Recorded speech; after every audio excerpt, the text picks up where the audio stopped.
All right, thank you for waiting in line in immigration control. Can we get our next person come up? Hi, yes, me. I am coming here from Haiti.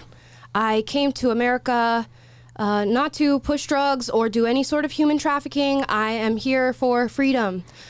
I also All right, that's enough. Yeah, you can go on ahead. Thank you. Oh, thank you. Just go right in the country. They'll show you over to the bus station over there, and you can go anywhere you want. That was easy. I thought it was going to be a little bit harder. You don't want to ask me any questions or? No, COVID we're test good. me? No? Yeah, you're straight. Fingerprint? Just go, ma'am. Okay. All right, next. Please help. I'm an American. I'm stuck in Afghanistan. I need to get out of here. I'm surrounded by terrorists. Please. All right, let me see. You have a passport? I don't have anything on me. They got rid of it all. They burned it all. Oh, I thought you had a passport. The terrorists took it. I'm surrounded by terrorists, man. I need help. Well, you might be sick and stuff too. I mean, it's kind of dangerous over there, and I think we're trying to get out of there. So, you know, we're actually not even sure what's going on over there anymore. We're kind of done with the whole Afghanistan thing. So, tough luck, man. They're gonna kill me. Please. Good luck. Yeah. All right. Bye-bye. And scene. Thank you, ladies and gentlemen, for joining us on Will and Amala Live. You might notice Tyler was supposed to have a passport, and that was part of what making your case to get in. Well, but it's fine. you know what? It always doesn't go. It was convincing acting, though. Yeah. No, it was. It was great I'm like, for his Tyler, debut. you're a dark horse in the running for the acting award that we're going to give out. It's too bad this is your last day, ladies and gentlemen. Sad violin. Oh, we forgot to prepare the sad violin song again. We didn't, yeah. The SpongeBob sad violin song. It's not here. But that's Tyler's leaving today, so give Tyler some love in the chat. He deserves it. He's the best intern. There will never be another intern, Tyler. We will not forget him like we forgot the people that are stuck in Afghanistan. That is sadly the truth. Now, let's get into our first story of the day, and that is the 10,000, well, more than 10,000 now, illegal immigrants that are now in the state of Texas. Now, here's a video off of Twitter, just so you guys can truly understand the scope of this problem and just how many illegal immigrants are now entering our country.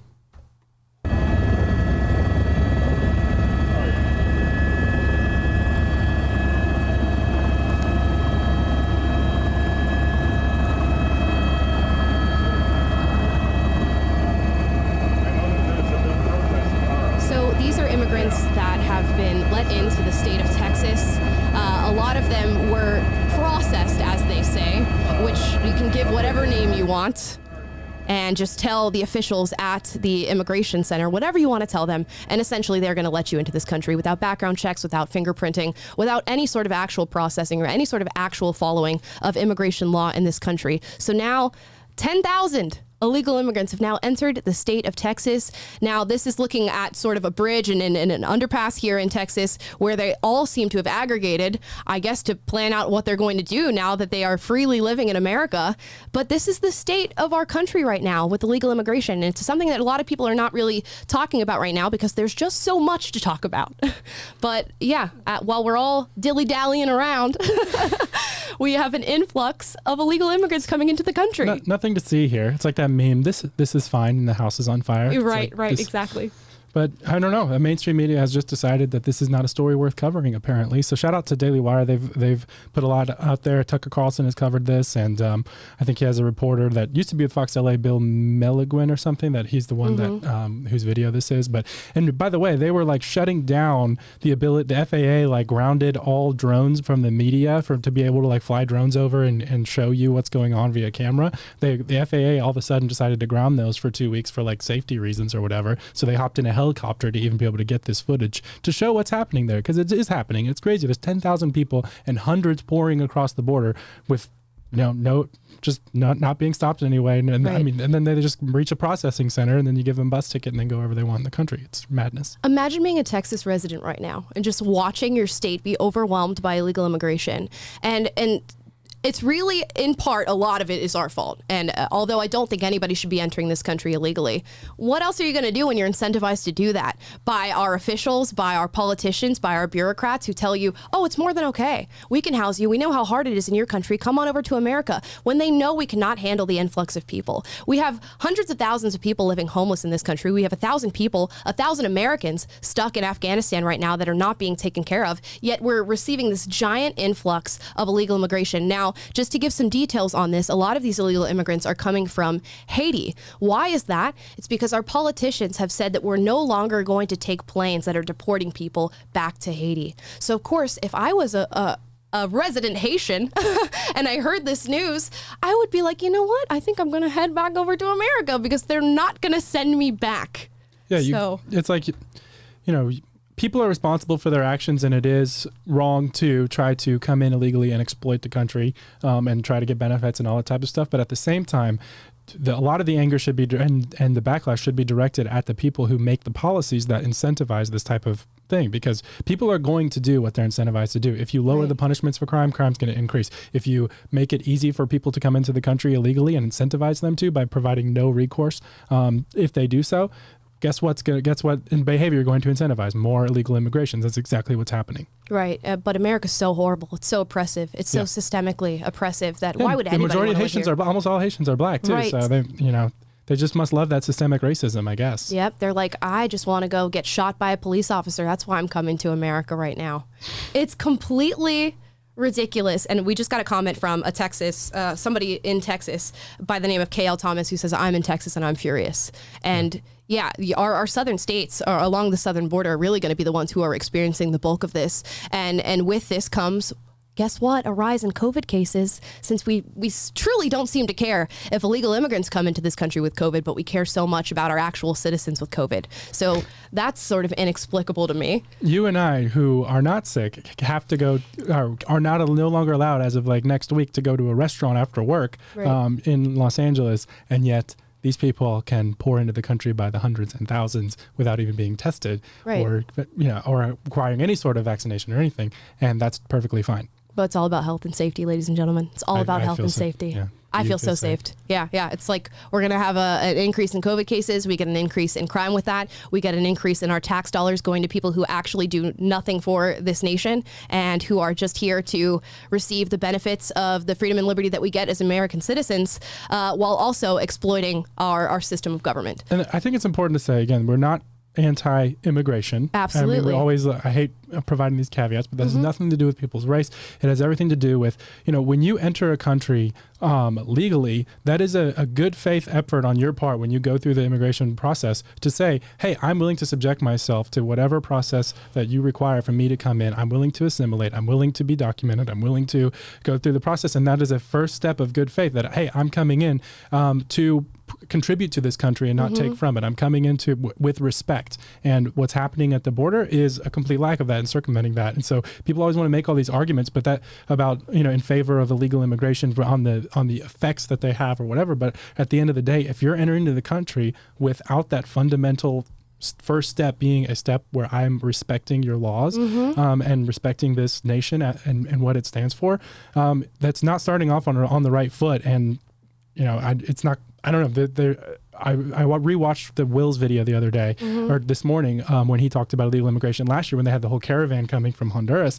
And he talked about how like back in the day, people had to go through Ellis Island and you're asked all these questions. And there was like an implicit understanding that you are coming here, you're adopting the values, basic civics, what's expected of you as a citizen of this country, and you are submitting yourself to what it means to be an American. And now all that's lost and being circumvented. And it's not a good thing. Now it's like you can be anybody and just get into the United States. And really, there's no other country that does this. Try to go into Europe as an American and see how difficult it is for you to become a European resident. It is extremely difficult. And I always lean on the words of Thomas Sowell when we talk about immigration. And it's that if your border is not secure and you're not actually enforcing immigration policy, you have no immigration policy. So essentially, we're just letting anybody and their mother, brother, and sister come into our country. We know that it's being overrun by drug kingpins who are using it as a way to traffic drugs into the United States, to traffic children into the United States. It's used for sex offenders. It is used for all kinds of nefarious and atrocious lies against our country. And it's absolutely horrible that we're letting this happen every single day, now at the tune of tens of thousands of people. So we're going to move on to a story that is even more frustrating than tens of thousands of illegal immigrants coming into America, although I don't know how you get more frustrating than that. But this is an opinion piece by Hugh Hewitt out of the Washington Post called Opinion: We Must Own Our Complicity in Afghanistan. Now, he starts off by saying the United States, shame. over the precipitous sprint out of Afghanistan will shadow the country's conscience for a generation. Every horror story, and they will keep coming, is partly the result of our decision to bug out. The death and destruction that occur in previously secure parts of the country will be on the bipartisan decision to exit. And that's such an important thing to come to terms with, is that we failed not only American people, but our Afghan allies in Afghanistan when we pulled out of Afghanistan with sufficient intelligence to tell us that this was going to go awry and there was going to be a bad situation in regard to the Taliban taking over the government in Afghanistan. Yet we continued to do it. And people went along with this. And now, to this day, we have 1,000 Americans still stuck in Afghanistan. What do we do about that?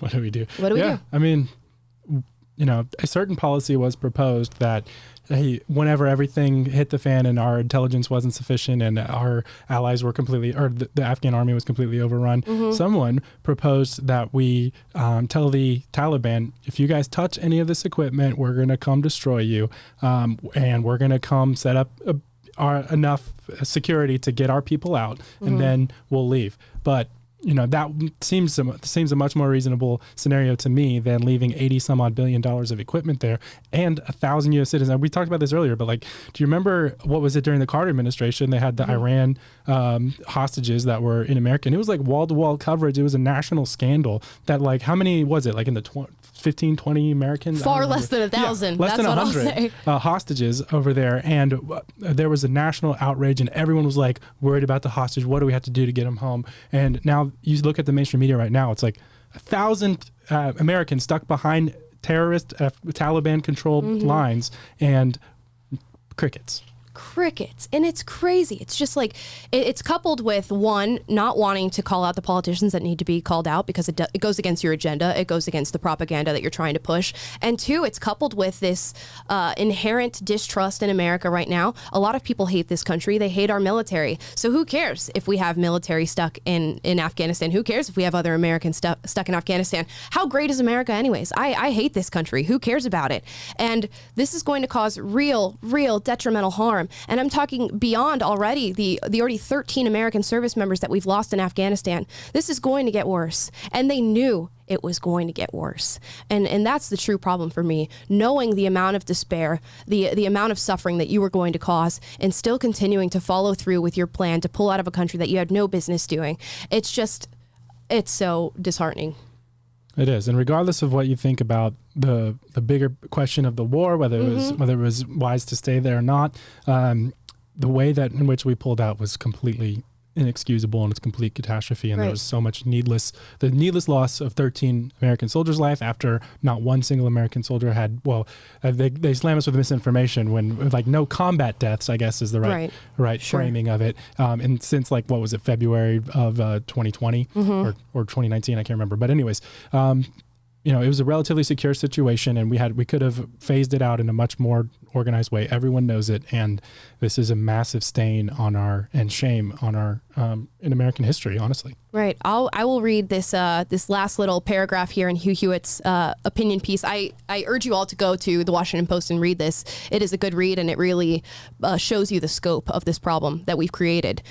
He writes, "But our greatest sin is to have left without first overseeing an exodus of those who were desperate to run from the barbaric theocracy. We did a portion of the saving at the last minute, and those tens of thousands who did escape will be forever grateful for the 11 Marines, 1 Navy corpsman, and 1 Army soldier who gave their lives that those refugees might live. But for 20 years, we pretended that some sort of middle ground might emerge between darkest midnight and dawn of democracy. Turns out there wasn't, and yet we owed an exit to those who relied on the false hope." Yeah, never forget that we went over there and we gave them the message of what we were going to do, how we were going to save them, how we were going to secure their country, and they joined with us. Yeah, and everyone who believed the promises that we made, we reversed course on them and we abandoned them to whatever fate. And now, how do you think the Taliban is going to treat the people who sided with the U.S.? Right. Right.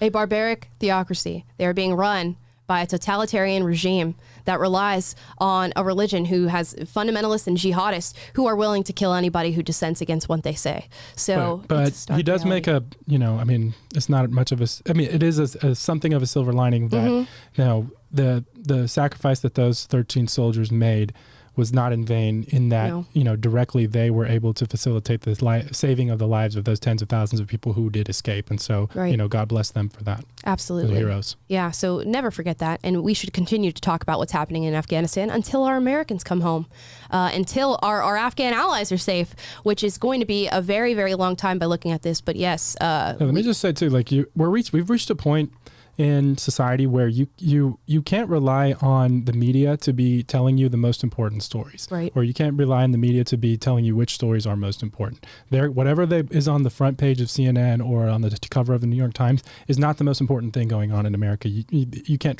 take that for granted anymore. You have to be aware of what's going on in the world and pay attention to yourself, because important things will be buried like this, and we can't let it.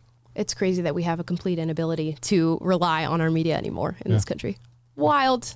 Well, welcome to the new world. And speaking of the new world, we have a video of Jeff Daniels on Stephen Colbert, and it's just baffling. It's mind-boggling. But he talks about ushering in a new world, and that new world is laced with fighting systemic racism, fighting white supremacy, and pushing critical race theory. So let's hear Jeff Daniels, a reminder, the actor from Dumb and Dumber, talk about his political beliefs. I think the Bloody Sunday for people of color was George Floyd's murder. And white people said, I had no idea that we were only taught one side of American history. I better look into that. So I started reading Isabel Wilkerson, Ta-Nehisi Coates, Carol Anderson. Get educated, because there's we have an opportunity in this country right now to welcome in a new America. We really do. I feel the same way. Yeah. That there is... I mean, it's strangely, not only in America, not in the way we approach our civic society, but in the arts, there's reasons and there's an opportunity where things are reopening that never closed ever before, to rededicate yourself to first principles. Yeah, and white people are the ones who need to hear it. So Mockingbird is, with Aaron Sorkin and Harper Lee, it's a white point of view. Mm-hmm. And it certainly is the story of Atticus coming to grips with the fact that one of the big central questions of the play is there's goodness in everyone. You just have to care enough to look for it. And is that true today in 2021? Is there goodness in everyone? Not so sure. But you have to choose now. You have to decide whether you're for eliminating or at least marginalizing systemic racism, or are you against that? You have to choose. You can't just sit back and go, please cut my taxes and I'm going to look the other way. Well, there's also a choice before that, which is to acknowledge it exists. Acknowledge it exists, yeah. Which is, so then... Goodness gracious, I can't do this. It's just, oh my goodness. And I want to take note of something that he said in particular, where he talks about this play, and he talks about, well, the play asserts that all people are born good. Do you really feel like that's true? And he's like, well, I find that questionable. And the subliminal messaging in that is to say that if you are white, if you are born white in this country, you are born with inherent racism, and you have an unconscious bias against people that don't have your skin color. And although he said it in the most perfectly picture-painted, perfect way that you could say it, that's exactly what he means to say. And that's exactly the messages that he's trying to hone in on. And it's not true. I'm 50% white. Do I need to 50% look into critical race theory? Do I need to 50% learn about my privilege? Do I need to 50% learn about my unconscious bias? I bet he couldn't answer that. No, and the way he started his whole diatribe too was on the premise of like George Floyd's death was a wake-up call for Black America or whatever, right, to racism, when just right there, you've already skipped over the fact that there's zero evidence to suggest that George Floyd's death was in any way connected to racism. Right. So the whole premise for this whole movement and the whole BLM riots, and the reason why so many businesses are in ashes right now around the country from last year, is complete. There's no evidential basis for it to start there. And then the authors that he cites, Ta-Nehisi Coates and others, are all, notorious purveyors of critical race theory, and which itself states that you deny objectivity. It's an anti-truth, so we have a false premise of George Floyd's death being rooted in racism, and then you have critical race theory, which is designed to rewrite history and reframe. It's like looking through a different lens, even if that lens completely departs from falsehood. They deny objectivity. They deny, it's not accountable to facts. Right. It's not accountable to truth when you're looking at an honest representation of history. Yeah. And then you've got Jeff Daniels harping on his white guilt, and then they then they at the end ended by setting up this false choice of you have to be either for or against eradicating systemic racism from America, and which assuming that they're both assuming that it already exists. Right. Like, give me the evidence. Give me one shred of evidence. Like, please tell me something. And if it's police, you're absolutely wrong. And the research is there. You can go look it up. Police are not racially motivated to brutalize people. It is not true whatsoever. I can cite so many different things that say the exact opposite. Specifically, a study out of Washington State University that says that actually police officers are more prone and faster to shoot white people than they are to shoot black males. It's just not true whatsoever. And by any means, please go and look into the arguments of systemic racism in policing, because they're not true. And because this lie has been perpetuated and sold for so long and pushed so hard in the mainstream media, among the lies that involve systemic racism in all of our institutions, which is false, this young man here, I guess I shouldn't say young man, but wants to usher in a racialized Marxist America. And it makes no sense whatsoever. And to hear these two elite white males talk about how much privilege they have and how hard it is in America for someone like me, how I must feel so sad about the oppression and racism that I have to endure in this country is just disgusting. Yeah. I mean, watching this, the question that popped in my mind was like, does he sincerely see the world this way and believe this? Is it that he's really sincerely racked with white guilt, and this is like the adopting this whole ideology absolves him of the sin of being white and being an oppressor and becoming an ally and educating himself and doing all these things? Is it that seems to be the world that they set up? Is like you can join the good side and not be one of the evil purveyors of oppression if you read the Ibram Kendi books, How to Be an Anti-Racist, and start talking the lingo and doing the work to educate other people. And it's like this parallel to actual ways to redeem yourself and find forgiveness that come from God. Mm-hmm. And instead, it's this new God and this new system of forgiveness by eradicating yourself of your white guilt, patriarchal self, and by adopting and critical race theory and baptizing yourself into that church, and starting to do the work of penance by educating yourself and other people. Right. And it's just, okay, to the white males out there listening, to the white people out there listening in general, if you do not actually believe that your race is better than other people's races, you're not a racist. Just to let you know, you don't have inherent racism. You don't have unconscious bias towards black people. It's simply not the case. And anybody who wants to try to convince you of that is trying to dehumanize you. And it seems like Jeff Daniels and Stephen Colbert, if they are genuine, have fallen for that lie. And the idea that you should somehow be punished for the actions of your ancestors is ridiculous. It makes no sense, especially since so many white people in this nation have ancestors that never enslaved anybody. Some of them have ancestors that actually fought for the Union in the Civil War, who actually fought to abolish slavery. What do you do with those white people? Are they too racist, even though their ancestors did not commit any human atrocities? How do you configure your labeling for how racist somebody is? Because it doesn't make sense to me. No, I mean, there must be something in the human condition that people just inherently crave being like redeemed or absolved of their guilt. And, I mean, in a Christian framework, that's original sin. And like you started this whole talk with, are people, inherently good? And, Christianity answers that as no. We have all sinned and fall short of the glory of God, and you need, redemption. You need a savior. But what critical race theory does is sets all that up for you by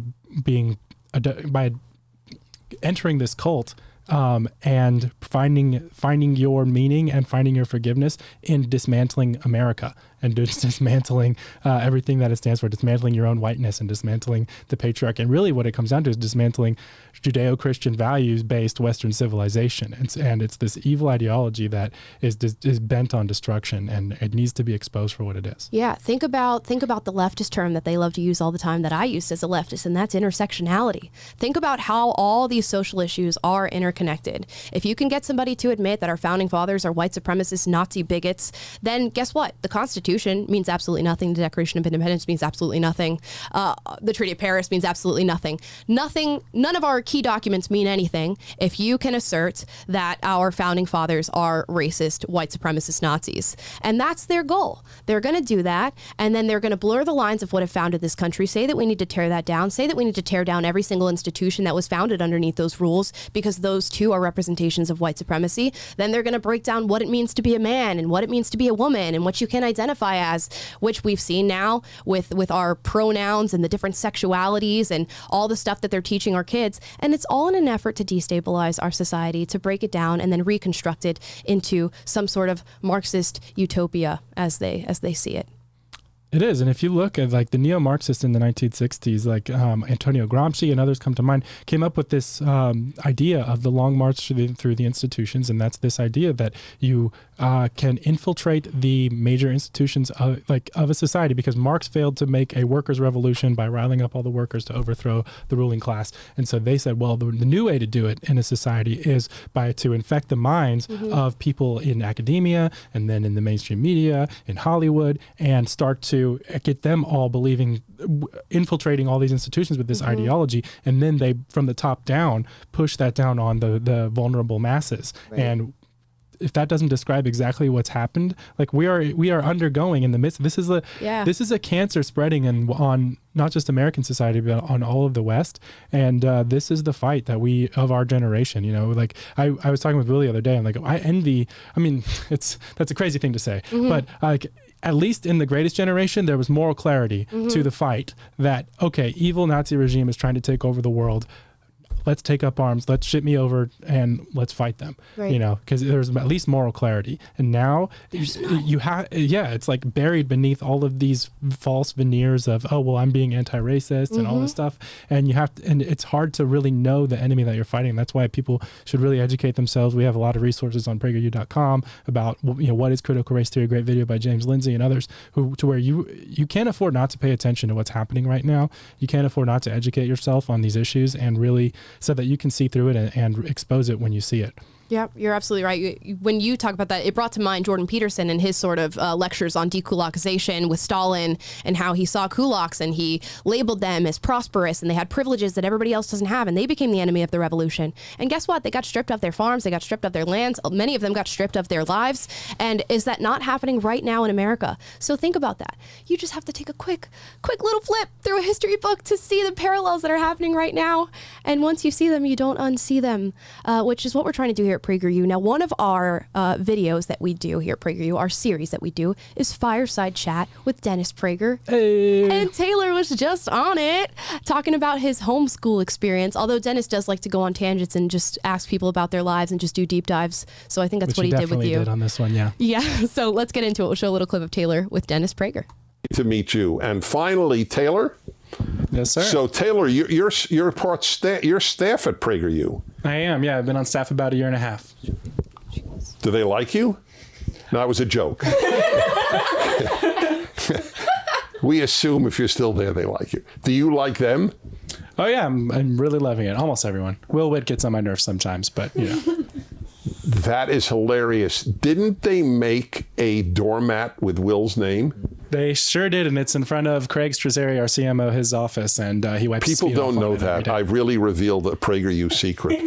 There is a doormat with Will's name on it. It's not for sale, but it is there. It's not for sale. Yeah. That's right.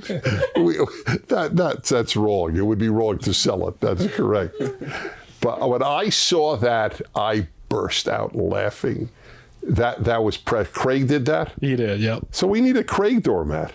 I mean, Will wanted to fight back. He should get one. It says in the Bible, eye for an eye, mat for a mat. Seems just. It's a well-known read of that verse. So where did we find you? Where were you living when you came to us? I was actually here in LA. I was working at a marketing firm in Hollywood for a few years, and but was not finding meaning in that, and saw no kidding. Yeah. That's a shock. Marketing firm in Hollywood. Yeah, it's a very big source of meaning in life. Yeah. So, were you homeschooled? I was homeschooled for about half of my high school years, and then I had a shorter stint in elementary school that I was homeschooled. Why half of your high school years? So I'm from a missionary. I'm a missionary kid, and What, Mormon? Christian, evangelical. Oh, really? Yep. Evangelical missionaries. Where did they go?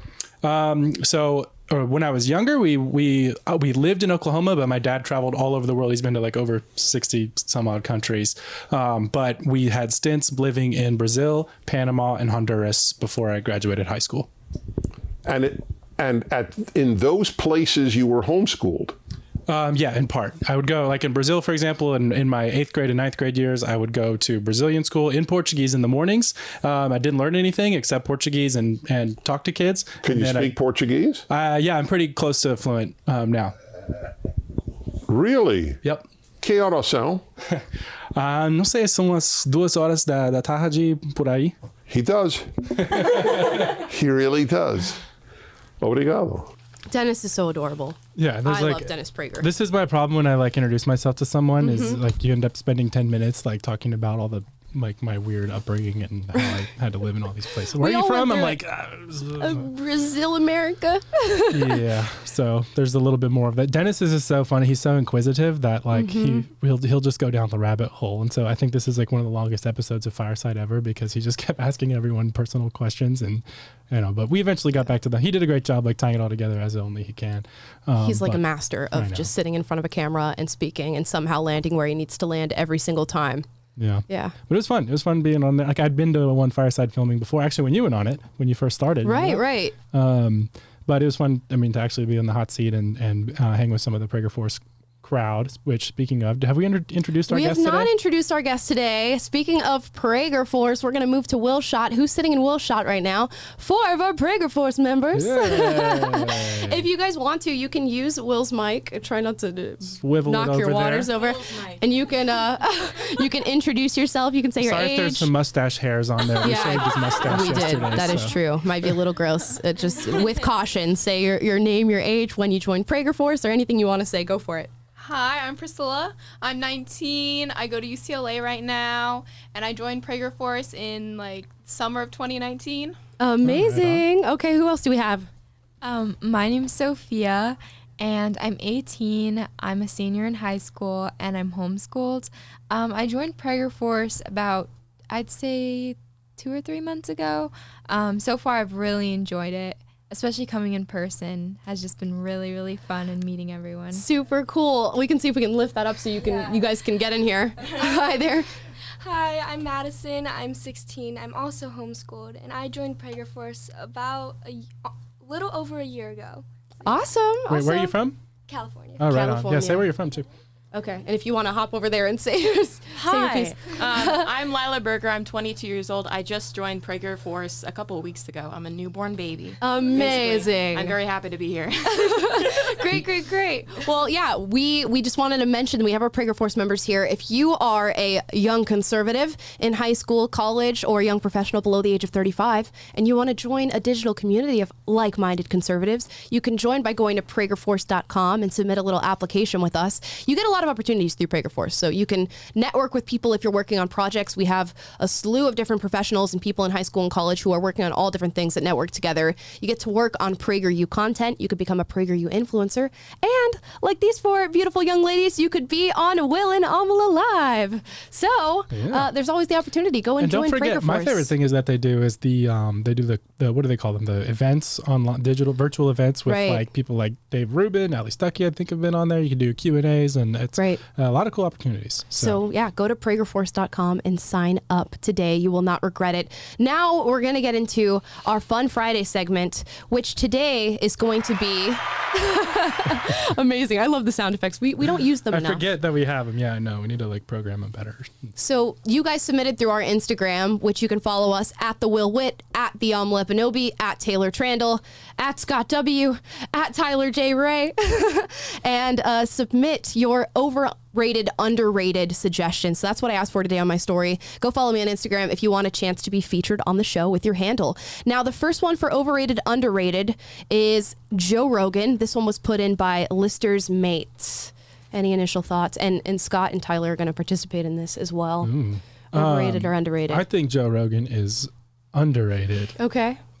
Just because listening to his podcast will make you smarter. I mean, you can pick and choose the episodes. Like he had Yami Park on for 4 hours we listened to that thing when you hosted Dennis Prager show on the way, remember? Right. But man, like there's he especially the experts, like some of the comedy ones, you know, I skip over. Right. Some of the, I'm interested in MMA, so I listed a lot of those guys too. But like, anyway, there's so much you can learn by listening to these people, and he's just a master interviewer. And it's the thing that is so powerful about it is if you watch TV and try to get an education on what's going on in the world today through TV, you have the people on TV, the experts that they bring on, have like 90 seconds to make a point, and there's no conversation. And what he's done is mastered the art of like long form conversations with fascinating people like Elon Musk or whomever it may be. I'm making like a whole pitch for it. You really are. I'm sorry. My gosh, you work for his marketing team? But yeah, I think he's underrated because, you know, even though he's got the biggest podcasts of all time, like it's underrated. Scott, Tyler? Yeah, I mean, I would just echo exactly what he was talking about.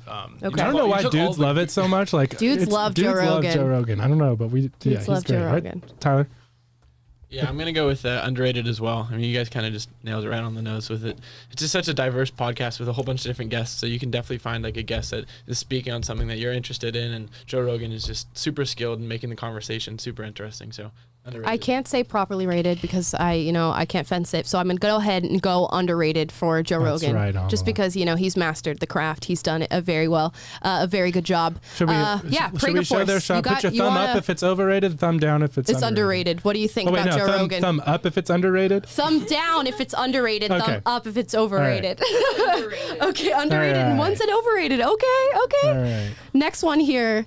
We have Stranger Things. This one was put in by Marie B. Serrano G.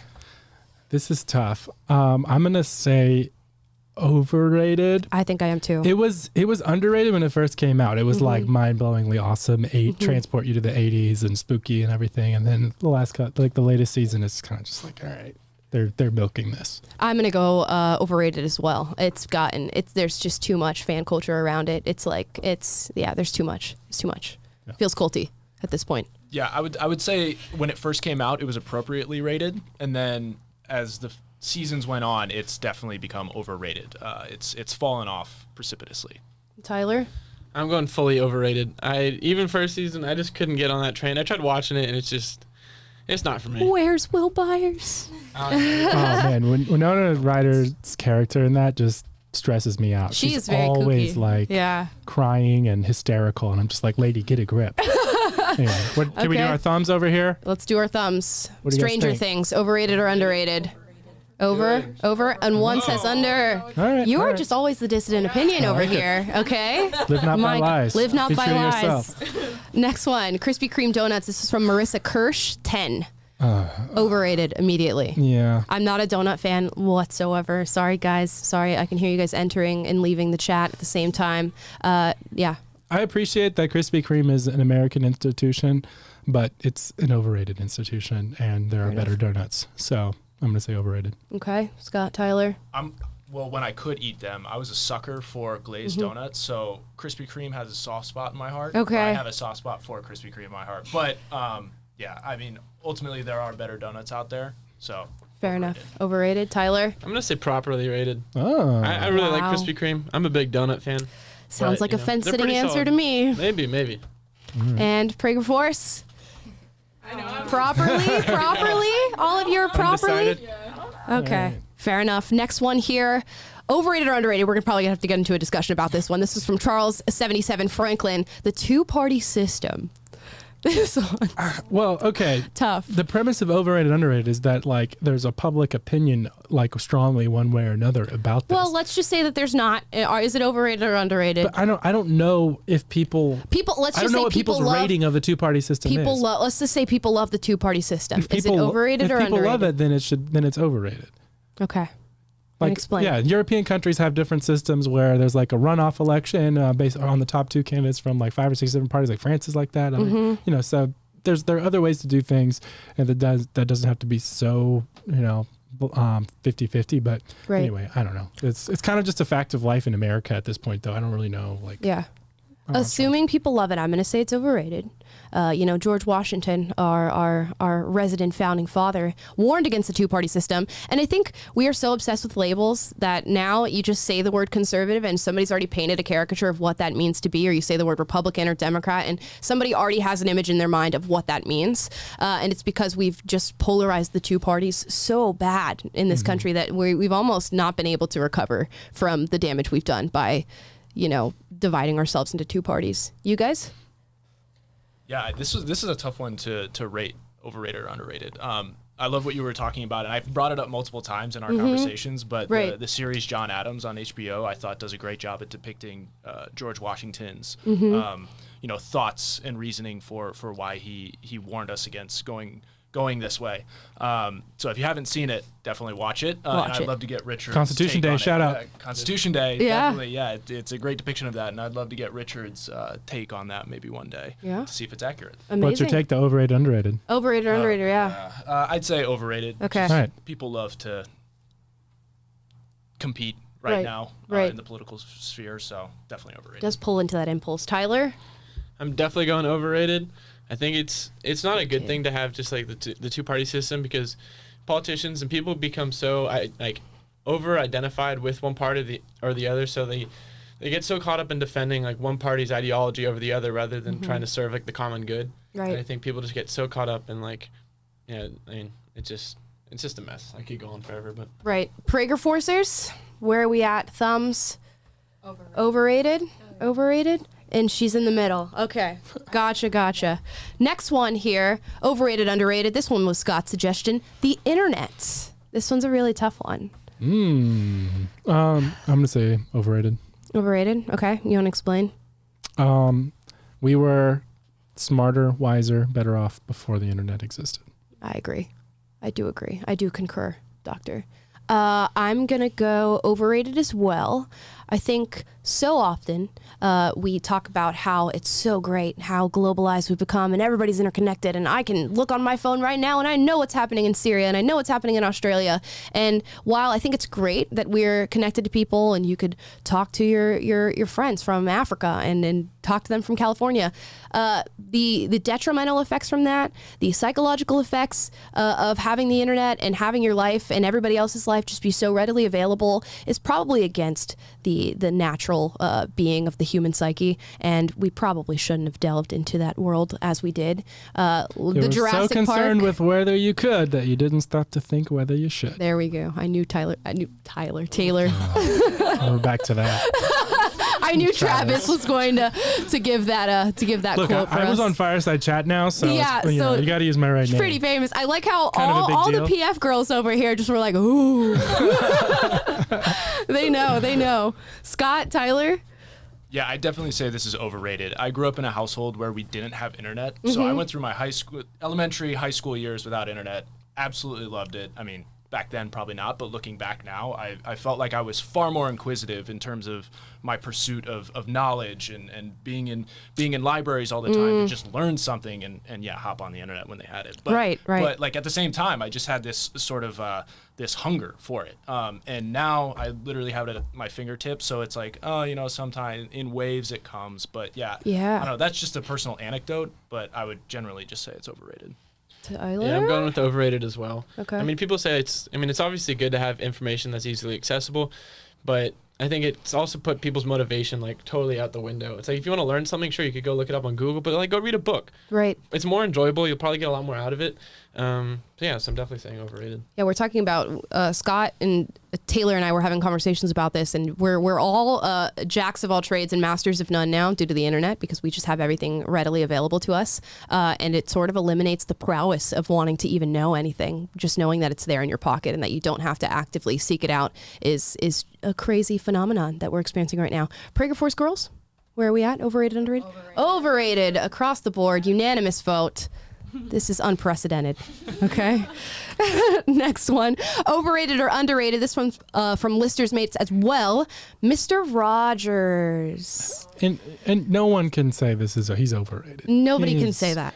So underrated. He's so underrated. Mr. Rogers is the not the hero America deserves, but it's the hero America needs right now. Right. To use a Batman reference. Wow. I stand with you on that, Taylor. I'm a huge fan of Mr. Rogers. I watched him all the time when I was a kid. When the movie came out with Tom Hanks portraying him, I watched that. When his documentary came out about Mr. Rogers, I watched that. It's just, he's just a crazy guy. Maybe a little bit OCD.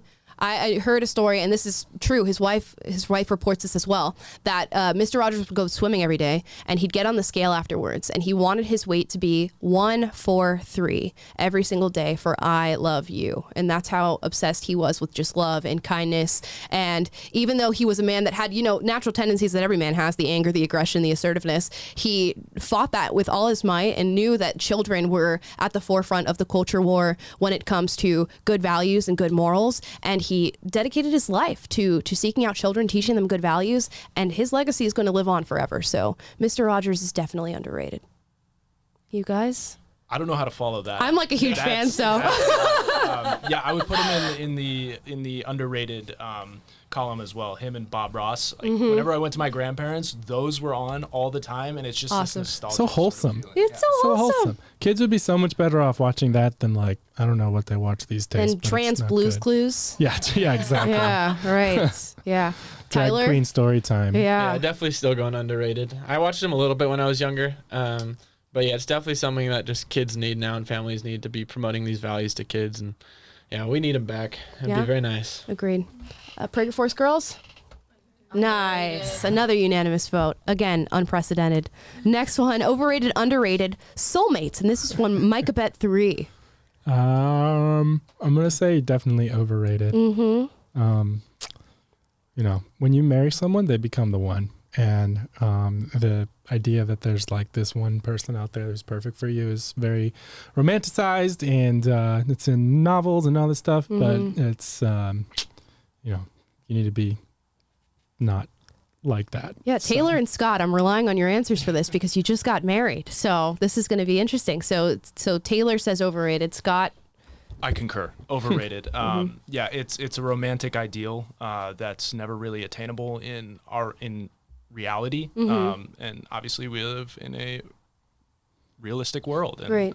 But yeah, once you marry them, they do become the one. I will say this too. My older brother was my best man, and he gave a toast to my wedding, and he quoted Jordan Peterson, who says that when you commit to someone in marriage, you sacrifice the ideal for the real. And but he ended the toast by saying, I don't think either of you has to sacrifice very much, which was very sweet. Yeah. And I agree. So I don't feel like I'm making any giant sacrifice by being married to my wife. But I will say that there's truth to, it's better to have someone real than live in an imaginary world perpetually. That it's unfair to compare a real person to that. And so I've seen people waste a long time. Some people I know that still are letting the years go by because they're committed to this romantic idea of an ideal person, when there are plenty of real people around them that if they just didn't have their head in la la land, they would find a happy, meaningful, great relationship. Yeah, I think about it in relation to just being a young woman in America, specifically with Instagram and TikTok culture and all this stuff. You hear all the time these young girls being like, if he's not your Prince Charming, he's not the one. If he's not absolutely perfect, he's not the one. If he doesn't do this, and this for you, he's not the one. So then girls seek out those little problems with guys, and then one bad thing happens and they leave because they don't think that love is work. They don't think that relationships are work. So that the idea of soulmates, and that there's some sort of perfect Prince Charming who's never going to do you wrong and never going to offend you and is never going to break your trust at all is just not right. And it's definitely not a good thing to teach young women. Yeah, and that's not to say, by the way, that you should compromise in any way. Exactly. Do not compromise on morals. Do not compromise on shared values and all the things that you believe in. And it's okay to have specific things that you're looking for. But at the end of the day, you have to be cautious against an overly romanticized approach to your dating life. I think every person has sort of their foundational, what they look for in a person, and then they have their marginal, what they look for in a person. So if somebody's meeting all your foundational needs in a relationship, anything that sort of falls outside of that should be just, we can work on this, or, I'm okay with that, with you being that person. Just meet your foundational needs in a person. Yeah, there was one point when my dad asked me the question, when I let him know that, hey, this is the woman I definitely want to marry. He asked me a poignant question, being that, could you live without her? And I said, yes, I probably could, but do I want but do I want do to? I want to? Right. Absolutely not. Yeah, honestly, that's true. asking myself that question is what pushed me over the edge pretty much to be like, okay, I'm going to marry this woman. Right. Tyler, soulmates, overrated, underrated? I'm going to go in a different direction, and I'm going to say underrated. Wow. Just because I think there's we're in a period of time where I think a lot of young adults are dating for the wrong reasons, the wrong intentions, and I've always thought that dating should be focused with the insight of ending up in marriage. And I mean, I think just being in college, I'm kind of exposed to it a lot. Yeah. See relationships that are just like rooted in, really poor things. And, and I think, and what you guys said too with like, you shouldn't be like over romanticizing like the concept of soulmates, but your soulmate doesn't have to be perfect. Like you can still have a soulmate. I think that is still an imperfect human like we all are. Yeah. So I'm going to go with underrated actually. Wow. A Tyler nuanced with answer a from Tyler. thoughtful answer. I like it. Tyler's just coming in hot on this final stream, on Can his tell he's final a day. baseball player pitcher because he just threw us a curveball. Oh, wow. But Sad joke. where's my pocket audience? I don't have it. PragerFORCE girls, what do we think? Overrated, underrated, soulmates? I think it's underrated. Under? Okay. Are we going under? Are we on the fence? Do we not know? I don't know. Okay. So this one, Tyler just confused everyone. Yeah, No one we knows just what to left think him. anymore. we left him speechless over Well, I here. think it's interesting. Like Scott and my generation was a different. I think nowadays dating. We talked about this with Dennis ahead of Fireside too, because he was asking the girls all about their college experience and stuff, and they're talking about dating culture these days and how it's basically devalued. It's not about finding a mate or finding a long-term relationship when you're in college anymore. People don't think like that. They think about just hey, I'm just gonna have fun, hook up, whatever. Like that's I'm just here for the journey and for the ride, and no one, like, marriage is not on anyone's radar even in college, am I right? And so if you're starting from there, then it makes sense to be like, well, maybe you should have a hope for a soulmate or someone that you can meaningfully spend your life with and invest build a life together with. Like, that should be something to aspire to. So for Gen Z, maybe you do need to aspire to that. It's weird how the ages have shifted. Like, our older generations were like, oh yeah, well, middle school relationships don't mean anything. Like, I'll find my sweetheart in high school and we'll get married after high school. And then it was like, well, high school relationships don't mean anything. I'll meet my sweetheart in college and then we'll get married. And now it's like, college relationships don't mean anything. I'll go and start my career. And then it's like, career relationships don't mean anything. I'll finish my career and then I'll meet somebody who I want to marry.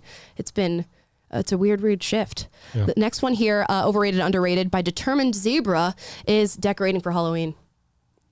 Yeah, Amala just looks at me and smiles because I'm a huge fall spirit person, and I love decorating for Halloween. Some of my fondest memories are like when you elementary school, when you walk in and your teacher's got the big cheesy pumpkin sweater on, and there's like bats and like little witches and ghouls decorate like cutesy spooky stuff, not like terrorizing stuff, but I just love all that stuff, and like just the whole season of Halloween and having candy corn and all that's in the movies and hay rides and corn mazes and all that stuff. I'm just like, bring it on the faster. And you got to make sure you have enough time to enjoy it, because if you wait too long, then it's like now, and I feel like I'm like, oh, I only have a couple weeks to soak up all the fun of Halloween, when you got to get ahead of the game and make sure you give yourself plenty of time to soak it up. I'm a big accepting the changing of the times and decorating for those changes. My grandmother used to decorate her house for every single holiday, Easter, Halloween, Christmas, anything you can think of, she would decorate for. And it's just cool. It signals like a change in life. It signals that time is moving forward and that we're just going through these different seasons. And as a young person, you don't realize how important it is to you until you're older, and you just think about, when I was a kid, that sort of wonderstruck feeling. I can't wait to trick or treat with my kids and all that stuff. Right. Oh gosh. And it incentivizes you. You're like, I want to do this with my kids, and I want to do this with my kids, and I got to make sure I do this. So definitely underrated. You guys? I gotta say it's overrated. Okay. But that's very apparent based on I share an office with Amala, and it's bare bones. We got nothing on the walls. It looks like a bachelor pad. Yeah, it looks like a bachelor pad. Paint Mattress peeling on off the floor. Yeah, exactly. Mattress on the floor. No furniture. See, I respect it when people go all out and do that stuff, but I don't know. I've just learned that I'm not gonna be that guy to put the effort forward. I'll enjoy it, but I won't do it myself. You'll appreciate if somebody else does it. Yeah. Okay. Tyler? I'm gonna go overrated as well. Gosh. I'm not against Halloween decorations. You're fired. It just effective immediately. This is your last day. But Pack I'm just your more bags. of a Christmas kind of holiday season. I just prefer those kind of decorations. I've always So you're like, what am I decorating for? Exactly. I'm not key anti-decoration. Decorations are not overrated. Okay. Yeah. PragerFORCE. Over, middle, and under. You're all fired. You're all for not coming to a people. unanimous decision. You're fired. The mentors ate Next your one. souls. Overrated, underrated from Kev Jeff, thrifting. I'm immediately underrated. I'm underrated. I'm gonna say overrated just because like there's thrifting people and they're like so into it, and I'm just like, it's like a cult. Okay, you got cheap clothes, like I'm happy for you, but like I don't need like a 20-minute speech about it. Like, right. Fair enough. Or like when you just say, oh, guess where I got this and how much I paid for it. It's like, cool. I mean, I'm glad. Like I like thrifting within reason, but anyway, it's overrated. Right. Okay, I'm underrated, and I just like the small town thrifting. I'm from a small town in Florida, so I would just go to the local Goodwill, and I feel like so many things that I wear on the show are thrifted, and yeah, it's just like reliable, good, cheap. I might save this for hot takes too, but I think Goodwill's a scam. They just take out everyone's stuff for free and then sell it. And then they all their decorations are like, look how much good we're doing. And we're such a nice part of the community. They don't pay their employees a whole lot of money, which is kind of crazy. Millions. They got in trouble for that and had to raise their employees' wages. So, okay, maybe not the most ethical sourcing of clothing. Okay. Let me advocate for your local thrift store. Okay. Yeah. You guys. Yeah, I'd have to say overrated. I don't know, the smell has... it hits me in some way that I can't Every get Goodwill over smells it. the same. Yeah, it does. And it's true. It just smells like dust. Musty. Yeah. And mothballs. And okay, Tyler? I'm also going overrated just for what Taylor said. You're breaking my heart. Yeah. It's become like, it's just a trend, and it's like, yeah, it's like, cool, you got cheap clothes. Like, it's very practical. So it's like, yeah. Man. It's become such a trend now that there are thrift stores in LA that don't even sell at thrifting prices. They just sell you a shirt for like $50 and they say they're a thrift store. It's crazy. That's LA for you. Yeah, that's not a thrift store. PragerFORCE, what are we thinking? Underrated. Split down the middle. Split down the middle. Two-party system. We're going to have a talk after this, the two-party system. Next one, overrated, underrated. Beyonce by Curly and OC. Over. I can barely name like any songs of Beyonce. I could name like 1,000. I can't name any. And she's overrated. I'm going to say overrated. Just sorry. Yeah, the politics. But I don't feel strongly about this. Something people like her. That's great, but I'm overrated. Sure. She's talented. She had a strong career. She's stayed in the industry for quite some time, which is more than most do. So I'll give her kudos for it. But she's overrated, and her politics are trash. So, sorry. You guys? I would agree with that. She's very successful. Good job, and good for her, but definitely overrated. I'm not a fan of the music. Okay. Yeah. You don't like when people shake their butts in no clothing on stage? That was supposed to be an immediate no. It was supposed to be a no, Amala. I don't like that. There we go. Tyler? Yeah, I'm going overrated just because, she's super talented and, like, I was going to say good performer, but after that conversation, I don't know if I want to say it. I just don't listen to her that much, so I can't really comment. She's a skilled dancer, okay? Yeah, she's a skilled... It really jiggles, guys. PragerFORCE, what do we think? Overrated, all of you. Great job. You're back in my good graces. Overrated, underrated from Ariander3710, Marshmallows. That's a good one. I'm gonna say overrated. Marshmallows are not exciting, and even in s'mores and stuff, I don't like. It's like I want to like it because it's a s'more and it's like fall and everything, but like I'm never like, yay, marshmallows. So I'm just gonna say overrated. Yeah, I'm gonna go overrated too. I like them in like hot cocoa or s'more occasionally for the fall season, but no, they're not great. I wouldn't eat them on their own, which means definitely overrated. No, they do make Rice Krispie treats possible, and I appreciate that. They're good facilitators of making things taste better, but they don't taste good on their own. That's true. You guys? Well put. Thank you. Yeah, you guys agree? You ever had those like pastel-colored marshmallows? Yes, and they taste a little bit different. So gross. Okay, what about Peeps? Yeah. Disgusting. Peeps are super overrated. Peeps are very overrated. They should be illegal. Straight to jail. Yeah. Prison. Straight to jail. PragerFORCE. Over. Wow, one hot take of their underrated. Oh my goodness. Oh, and then we're done. That's it. That's it for overrated, underrated. Now, Taylor sent us some comedy videos that he wanted us to show. Fun Friday, guys. We got to watch some funny stuff. We do. Okay, so this one is called People on Unemployment by John B. Crist. Here we go. Down, please. It's literally 11 a.m. I'm trying to sleep.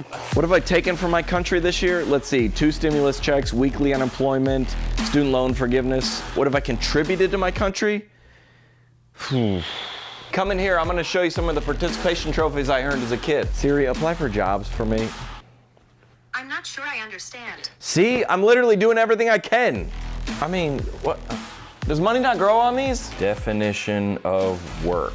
Activity involving mental or physical effort done in order to achieve a purpose or result. People do this? Also, I don't pay taxes of any sort, so I contribute nothing to this country. But it's weird because I still have the lack of self-awareness to get on the internet and complain about America. Yeah, it's alarm clock. I mean, why would I need that? I'll just wake up when I'm done sleeping. My favorite part about the Enneagram is I can just use it to justify all my negative traits. People used to call me lazy and self-absorbed, but now it's just like, I'm a 4. Okay, their CEO said, what? I am officially boycotting them. I will not spend another dollar of my dad's money there. Honestly, I'm thinking about getting an emotional support pet. I need it. Delayed gratification? Okay, what is that? Like a band or a TikTok dance or something? No, I've never heard of it. Work? I mean, somebody's about to get this work in Call of Duty. I'm on unemployment because I enjoy the freedom, which ironically, an able-bodied person now relying on the government for their survival is actually the opposite of freedom, if you think about it. But toxic? Yeah, that's my favorite word to call anyone in my life that's brave enough to be honest with me. Also, it's my favorite Britney song. My relationship with the government, okay, it's complicated. Basically, they give me checks, and then I vote for the candidate that gives me the biggest check. So it's just a fun little codependent relationship we have, but just give me a second. I'm adding my pronouns to my Twitter bio. I mean, no, I'm not formally employed, but I do a lot of stuff during the day, okay? I meditate, first of all. Sometimes I fall asleep, but then I water my plants. I read, I blog, I drink water. Hey, Dad, yeah, can you transfer some more money to my account? No, it is an emergency. Coachella tickets go on sale next week. I got a LinkedIn this week, so I should be hearing about a job pretty soon. Oh, you got to apply? Oh, I thought they just called you. No, okay. You've completed TikTok. Okay, my Uber Eats is taking 27 minutes. Can't find a driver. Does no one want to work in this country? The ironic thing about being woke is that I literally sleep all the time. Oh my gosh. It's almost too accurate to be funny. I'm just like, there are actual people who say these things and do these things in our country. Yeah, I mean, I had some nameless person pop in my mind watching this. I'm like, this is exactly someone I know. Right. It's kind of sad how realistic this is. But yeah, you guys can go check out this video. It's called People on Unemployment. It's by John B. Crist. And that, my friends, is the ending of Fun Friday. Fun fact, though, I ran into John Crist. Oh, you did? Nashville, outside of a bar at my Did you say anything? Wedding weekend. No, he was talking to someone else I was with. Okay, I would like to say he recognized me from Villanoma Live, but no. Taylor, I have beef with you because you keep meeting people who are significant and you don't say anything to them. Taylor was at a bar. Oh, yeah. And Toby Flenderson from The Office was at the bar. On Taco Tuesday this week. And Taylor didn't say anything. Yeah. I got a creepy video of him, though, over my friend's shoulder while we played shuffleboard. And you can, barely tell that it's Toby. It could literally be, any random white guy. It was Toby. I guarantee you it was Toby. I have zero doubt on it. You know how you could truly guarantee that? If you're in any other city besides LA, you're like, you second guess yourself. You're like, that wasn't them. Yeah, but in LA, 9 times out of 10, it's them. So anyway, it was definitely Toby. And Taylor did not walk up and say anything, so... Look, I kind of meet a lot of famous people, so it just gets old, No, it's like you're out in public space. You're not going to go up to someone and just oh, I'm a big fan. How many people would say that? And it's it doesn't. Some guy in Utah actually walked up to me and said exactly that. He's like, I don't know who you are, but he's like, I just meet so many famous people, so it's really nothing to me. He's like, but can I get a picture? I was like, okay. What? You should have said no. It was really weird. I'm not assertive, as all of you know who watch the show. I'm the most unassertive person you've probably ever met in your life. So this guy just said this to me, and I was like, sure. Take the picture. So yeah, it was a really nice gentleman who meets a lot of famous people. Just ask him. Don't worry about it. Anyways, guys, please subscribe, click the notification bell to be notified every single day when we go live at 2:30 PST, 5:30 Eastern. If you'd like to listen to us, which we highly encourage, go to Spotify, Google Play, or Apple Podcasts and leave us a 5-star review so we know that you like the show and everybody else knows that you like the show. And we would really love it if you guys actually right now when you finish the stream, go into one of those apps. Again, Spotify, Google Play, Apple Podcasts, and go like the show. Go download the show. Go follow the show. Go leave the show a review and then DM me and let you know let me know that you did it, because I will give you a round of applause for doing so. We really want this show to grow. And thank you guys so much for watching. We will be back on Monday with the one Will Witt. We'll be back as a trio on Monday. See you guys then. Bye. See ya.